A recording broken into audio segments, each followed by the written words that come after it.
Could you briefly introduce yourself and share what brought you to work at the crossroads of CBRN, cybersecurity, or critical infrastructure protection? Well, I must say that if you look into the evolution of the world, and especially the digitalization of the world, you quickly come across the fact that due to the digitalization, cybersecurity and robustness against cyber attacks for critical infrastructures associated to CBRN is extremely important these days. This is why I think these kind of activities are extremely important. In your view, why is your field, whether CBRN, cybersecurity, or critical infrastructure protection, so crucial today for regional stability and global security? Well, I think, as I said, the resilience against cyber attacks is extremely important, and not only related to the vulnerabilities of the systems themselves, but also on the authentication or authentication of the data themselves. Because nowadays you can change, so to speak, a pixel or a data from green to red, or a number from 1 to 9, leading into false information.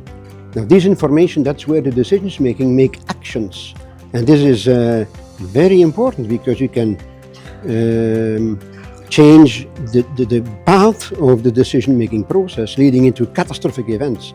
So cybersecurity is not just cyber and robustness of hardware, but even more important, the software. That means the data, the colors, the numbers, and that is why it has to be taken very serious. It's not a cost, it is an investment. Looking ahead, what emerging risks or opportunities do you believe will most profoundly transform your field in the coming years? Well, I think undoubtedly the two things. Undoubtedly is the climate change influence on people's behavior, the assets, the climate change like flooding. Look what's happening today in the Southeast Asia.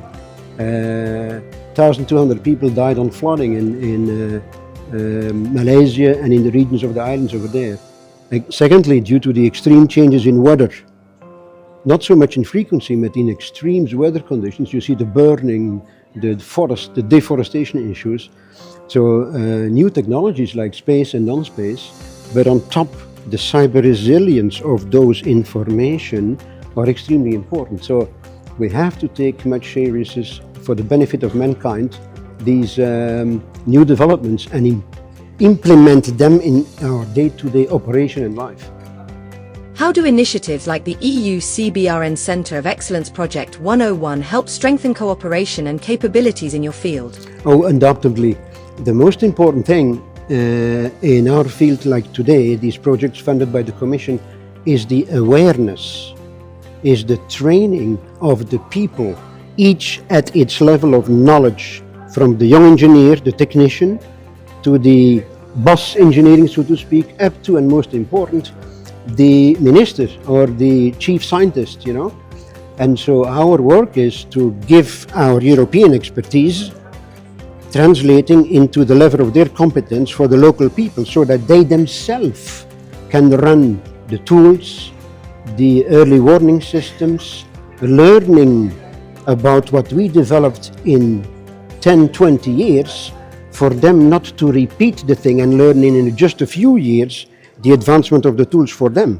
So it's all, that's the real benefit is training, awareness, and make sure that they appropriate those tools. And in many cases, those tools are for free, like the Copernicus space data, like the platforms. So they have an opportunity to really advance themselves. Our problem is to make sure we write to the right people and that they understand what we would like to give them. You have a unique perspective shaped by years of experience. What would you like to tell young people who aspire to work in science, technology, and security, and who will inherit both the risks and the opportunities you are facing today? I think most important is indeed the education, the training, and the young people.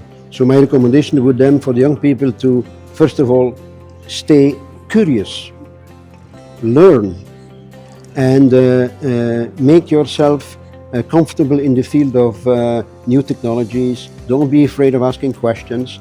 But the most important thing is try to be responsible, learn, and make sure you do the bridge between science, technology and applications.